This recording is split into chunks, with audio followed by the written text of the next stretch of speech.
Alhamdulillah. Sebelum kita mulai belajar hari ini, ada baiknya kita berdoa terlebih dahulu. Silakan kepada ketua kelas untuk memimpin doa. Baik, terima kasih Bu. Sebelumnya, baiklah pada teman-teman, sebelum kita mulai pelajaran, ada baiknya kita berdoa dulu menurut kepercayaan masing-masing. Berdoa mulai. Doa kita. Terima kasih kepada ketua kelas yang sudah berdoa. Siapa yang tidak masuk hari ini? Hadir semua, Bu. Oke. Sebelum kita mulai pembelajaran, silakan anak-anak semua untuk mengecek kebersihan di sekitar tempat duduknya. Jika ada sampah, silakan dibuang terlebih dahulu. Sudah? Sudah siap belajar semuanya? Siap. Oke.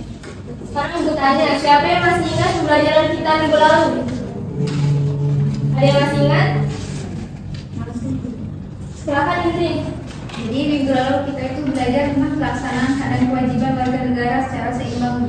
Sudah sekali Indri. Jadi minggu lalu kita sudah belajar tentang pelaksanaan hak dan kewajiban warga negara secara seimbang. Dan di pertemuan kali ini kita akan belajar tentang tantangan dalam pemenuhan hak dan kewajiban warga negara. Sebelumnya Ibu ingin tanya, menurut kalian, apakah menuntut hak tanpa melaksanakan kewajiban termasuk dalam tantangan pemenuhan hak kewajiban warga negara? Ada yang bisa jawab? Silakan Alia. Iya Bu, karena kalau seorang itu hanya menuntut hak tanpa melaksanakan kewajiban, maka keseimbangan antara hak dan kewajiban itu tidak tercapai Bu. Benar sekali Alia, berikan aplaus untuk Alia. Jadi benar yang disampaikan Alia tadi, bahwa hak dan kewajiban itu harus dijalankan secara seimbang. Karena jika tidak seimbang, kita tidak bisa mendapatkan hak kita sebelum kita melaksanakan kewajiban kita. Nah baiklah, silakan semuanya untuk perhatikan PowerPoint yang sudah Ibu tampilkan. Sebelumnya Ibu akan sampaikan tujuan pembelajaran hari ini. Jadi tujuan pembelajaran kita hari ini, peserta didik mampu menganalisis tantangan dalam pemenuhan hak dan kewajiban warga negara dengan baik.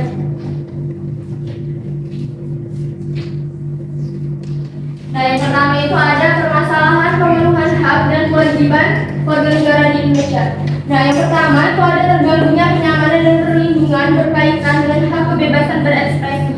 Nah, jadi anak-anak misalnya kita bisa melihat di media sosial itu masih banyak orang yang takut untuk menyampaikan pendapatnya atau takut berkomentar. Padahal setiap individu itu punya hak untuk menyampaikan pendapatnya, selama disampaikan dengan etika yang baik dan juga benar.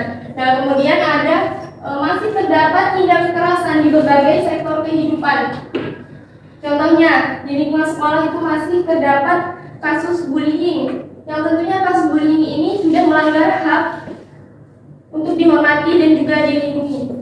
Kemudian ada masih terdapat masyarakat yang tidak menaati peraturan lalu lintas. Nah, anak-anak bisa lihat biasanya di jalan masih ada orang yang berkendara tidak memakai helm dan juga melawan arus. Yang tentunya hal tersebut sudah melanggar aturan yang ada di Indonesia.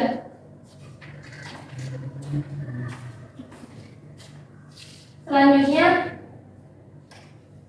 ada upaya menghormati hak dan kewajiban warga negara. Nah, jadi anak-anak, hak itu harus dihormati dan juga kewajiban itu harus dilaksanakan secara seimbang. Nah, di sini contohnya, apabila ingin hidup sehat, kita wajib menjaga lingkungan dengan membuang sampah pada tempatnya. Kemudian, apabila ingin mendapatkan nilai bagus di sekolah, kita wajib belajar giat dan sungguh-sungguh. Misalnya, coba anak-anak bayangkan, jika ingin mendapatkan nilai bagus, tapi tidak menaati peraturan, datang terlambat, tidak mengerjakan tugas, apakah haknya untuk mendapat nilai bagus bisa didapatkan? Nah, tidak kan? Nah, dari contoh tersebut bisa kita ibaratkan hak dan kewajiban itu seperti dua sisi mata uang, yang dimana kedua sisinya itu tidak bisa dipisahkan. Jadi, jika kita ingin hak kita dihormati, didapatkan, kita harus melaksanakan kewajiban kita dengan penuh tanggung jawab. Nah, ini Ibu share di grup kelas kalian ya, PowerPoint-nya. Boleh Ibu. Baiklah, selanjutnya itu ada penghargaan dan penghormatan hak asasi manusia di Indonesia. Nah, jadi menurut Undang-Undang Republik Indonesia Nomor 39 Tahun 1999, bahwa hak asasi manusia itu adalah seperangkat hak yang diberikan oleh Tuhan kepada manusia yang harus dilindungi dan juga dihormati. Contohnya itu ada hak untuk hidup dan juga hak untuk mendapatkan perlindungan. Nah, di Indonesia ini hak asasi manusia itu sangat dijamin dan juga dihormati. Bisa dibuktikan dengan banyak adanya pasal-pasal yang mengatur tentang hak asasi manusia. Tadi anak-anak bisa baca di buku undang-undangnya itu ada pada pasal 28A sampai 28G. Nanti Ibu akan minta kalian untuk menganalisis, tapi sebelum itu dari penjelasan yang sudah Ibu sampaikan, apakah ada yang ingin bertanya? Silakan, Ingrid. Izin bertanya, Bu. Kan salah satu permasalahan tentang hak dan kewajiban Indonesia adalah masih banyak tidak kekerasan di berbagai sektor masyarakat, contohnya bullying di sekolah. Nah, lalu bagaimana cara pihak sekolah untuk mencegah kasus bullying? Baik, menarik sekali pertanyaan ini. Jadi benar, bullying itu adalah salah satu termasuk tantangan dalam pemenuhan hak kewajiban di Indonesia. Bullying ini melanggar hak asasi manusia, yaitu hak untuk mendapatkan rasa aman dan juga rasa nyaman. Lalu bagaimana Ibu cara untuk mencegahnya? Jadi pihak sekolah itu bisa melakukan sosialisasi dan edukasi kepada seluruh warga sekolah atas dampak dan bahaya bullying ini. Nah, kemudian cara sederhananya itu bisa melalui pembelajaran PPKN. Kenapa Bu kok melalui PPKN? Karena dalam PPKN itu kita diajarkan nilai-nilai kesatuan dan juga rasa tanggung jawab. Kita diajarkan untuk memiliki sikap toleransi terhadap perbedaan dan menolak segala bentuk kekerasan termasuk bullying. Bagaimana ini bisa dipahami? Bisa Bu. Baiklah anak-anak, sebenarnya Ibu ada satu video kasus, tapi karena mati lampu, jadi Ibu tidak bisa tayangkan di proyektor. Jadi di lembar kerja peserta didik ini sudah Ibu sediakan barcode. Nanti kalian scan ya, bisa kalian tonton melalui HP kalian. Ibu. Sekarang Ibu akan bentuk kalian menjadi 2 kelompok. Satu kelompok beranggotakan 12 orang. Mungkin ada di sini kelompok 1. Silakan duduk untuk membentuk lingkaran besar.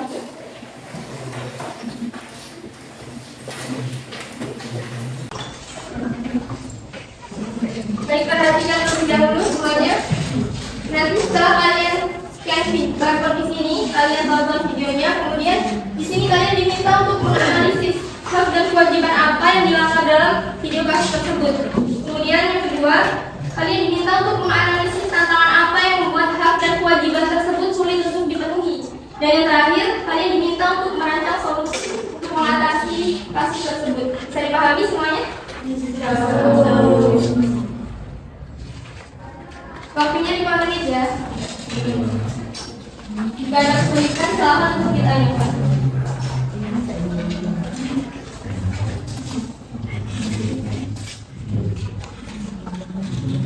Gimana nomor 1?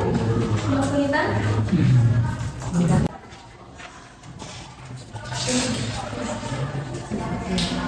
Sudah selesai semuanya? Oke. Kita akan presentasi ya. Sekarang kita mulai dari kelompok 1. Silakan kelompok 1 perwakilannya 3 orang yang berdiri dan menyampaikan hasil diskusi kelompoknya. Yang lain silakan menyimak ya.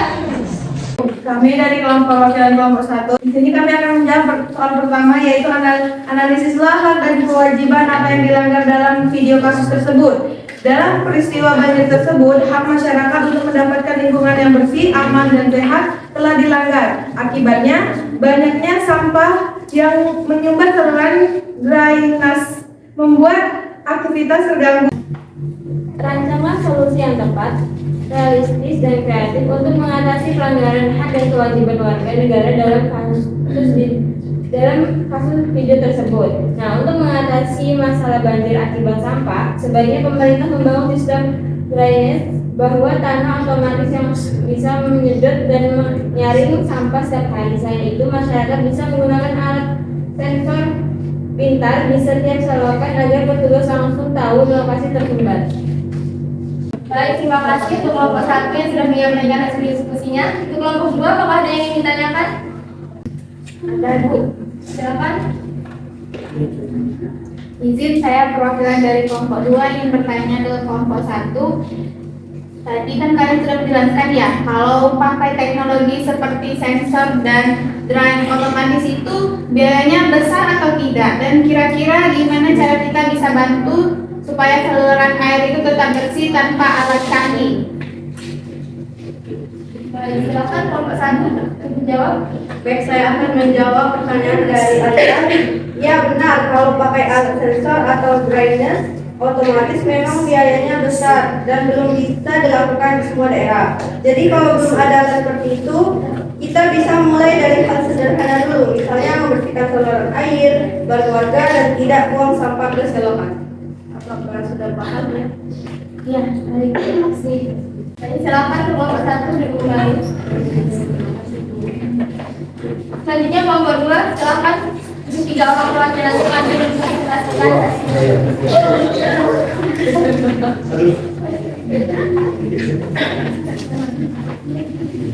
Ini kami perwakilan kelompok 2 akan mempresentasikan hasil diskusi kami, yaitu yang pertama, analisis dan hak dan kewajiban apa yang dilanggar dalam video kasus tersebut.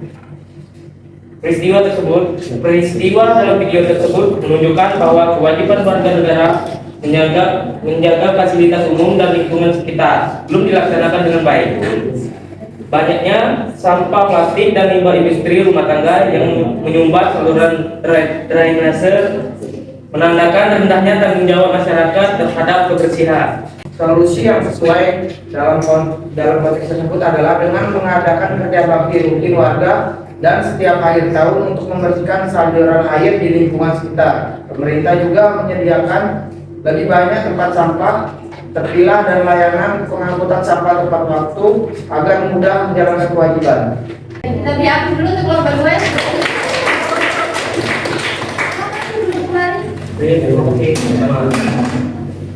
Baik, Ibu sangat apresiasi kelompok 1 dan kelompok 2 sudah menyampaikan hasil diskusinya dengan sangat luar biasa. Jawaban kali itu sudah cukup tepat. Hanya Ibu memberi sedikit saran tadi untuk kelompok 1 solusinya itu menggunakan sensor otomatis. Nah, kalian juga harus perlu pikirkan apakah bisa diterapkan dalam jangka waktu dekat ini, karena sepertinya membutuhkan biaya yang mahal dan juga sumber daya yang memadai seperti yang disampaikan oleh Alia tadi. Tapi solusi kalian itu sudah menunjukkan kreativitas kalian. Baik, sekali lagi berikan aplaus untuk kedua kelompok. Baik anak-anak, mungkin sampai di sini pembelajaran kita hari ini. Kita tadi sudah belajar tentang tantangan hak dan kewajiban, tantangan dan pemenuhan hak kewajiban warga negara, dan juga kita sudah belajar tentang upaya menghormati hak dan kewajiban warga negara. Jadi intinya hak dan kewajiban warga negara itu harus bisa berjalan secara seimbang agar kehidupan masyarakat itu tertib dan juga harmonis. Silakan untuk kembali ke tempat duduknya.